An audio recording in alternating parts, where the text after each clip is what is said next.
Hola, bienvenidos a Esquina Literaria. El día de hoy les voy a compartir la lectura de este libro, Los filósofos y sus vidas.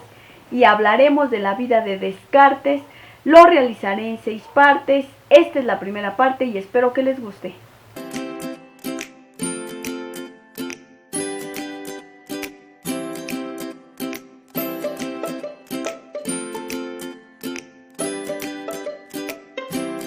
René Descartes, nacido en 1596, perdió a su madre prematuramente y parece que también muy pronto fue separado de su padre.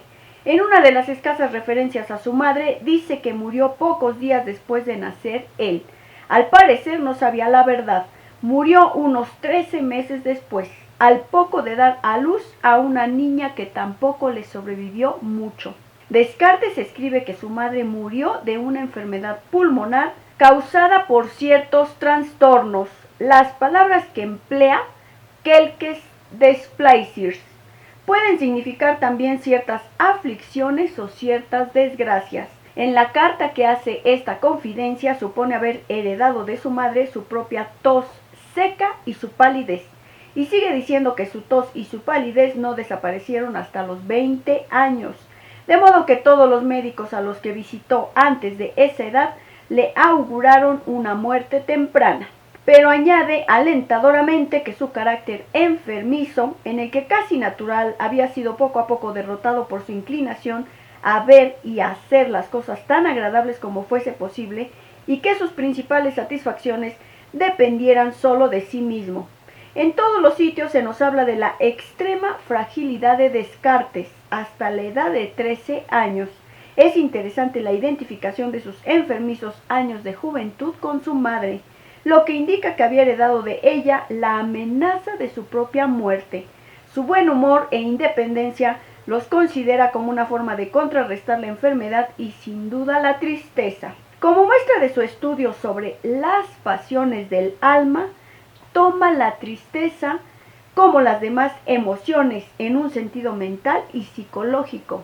Ambas, dice, pueden tener una causa obvia, pero también pueden resultar de una asociación ignorada en el cerebro. Según él, en la tristeza el pulso es débil y lento, y el corazón se encuentra constreñido y siente gélidos escalofríos que comunican su frialdad al resto del cuerpo.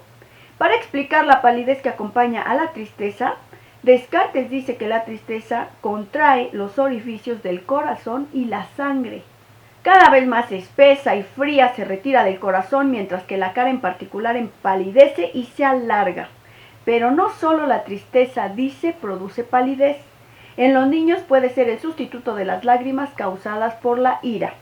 Algunos, cuando se enfadan, en vez de llorar, empalidecen, lo cual puede testimoniar un juicio y un valor extraordinario a saber. Cuando esto tiene su origen en su consideración de la grandeza del mal y se preparan a una fuerte resistencia, tal como hacen los viejos. Doy por supuesto que en estas explicaciones Descartes está partiendo también de su propia experiencia y estableciendo un gran número de equivalencias. Yo diría que está asociando su propia tos, su palidez y la muerte de su madre con la anticipación de su propia muerte. Su palidez con su tristeza, su palidez con sus reprimidas lágrimas de ira, y con el buen juicio y el valor que indudablemente se atribuía a sí mismo para vencer la desgracia, y su capacidad para reaccionar con alegría estoica e independencia emocional con su posterior buena salud y contento. Descartes vincula con la tristeza no solo la palidez, sino también el apetito. En sus primeras notas escribe: observo que cuando estoy triste, o me hallo en peligro, o me siento preocupado por asuntos graves, duermo profundamente y como con grandísimo apetito.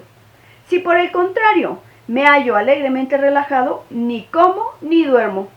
En las pasiones añade la explicación de que la primera tristeza de uno, al menos la que carece de conexión con el odio, debe haber sido causada por la falta de alimento. La explicación se amplía en una carta.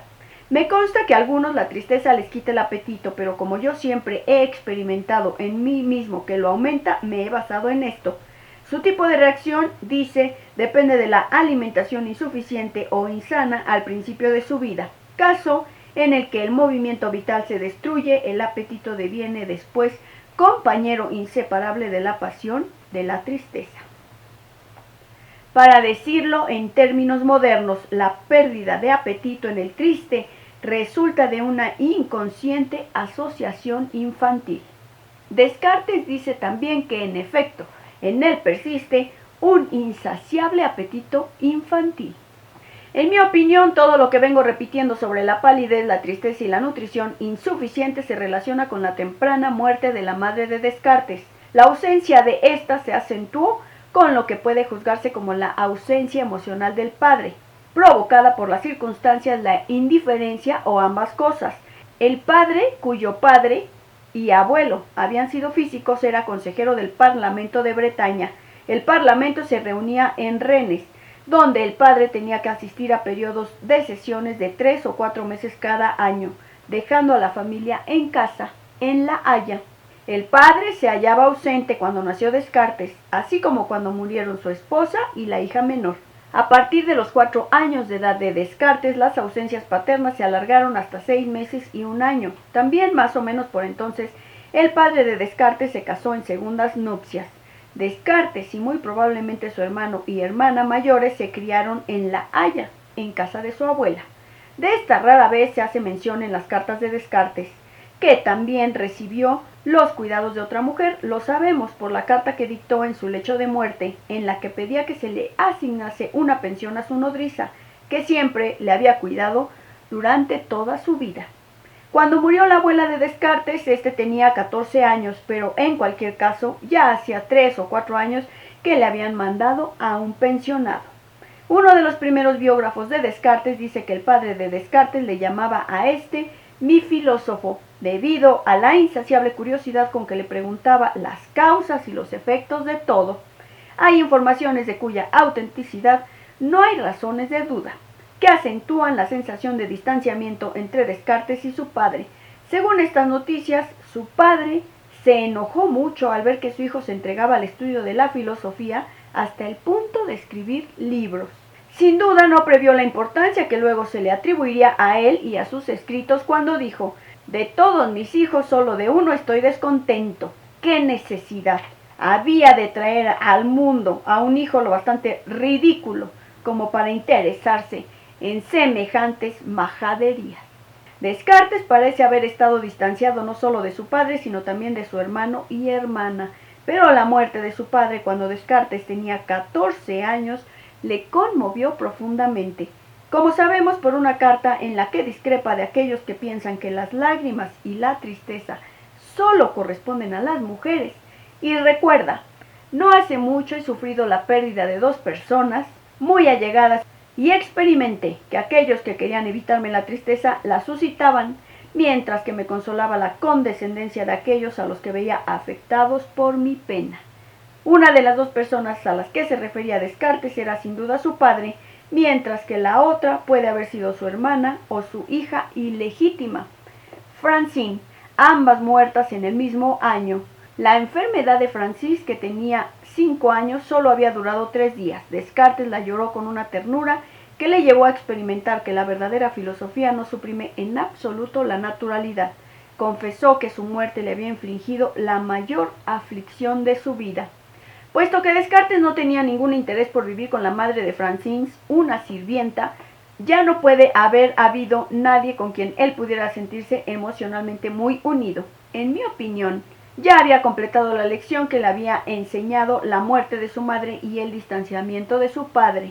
Debía hacer depender su satisfacción exclusivamente de sí mismo. Espero que les esté gustando la lectura de este libro, Los filósofos y sus vidas. Estamos hablando de la vida de Descartes. Si te gustó la lectura, dale like, compártela, déjame tus comentarios. Muchas gracias por escucharme y nos vemos en la segunda parte de la lectura de esta historia.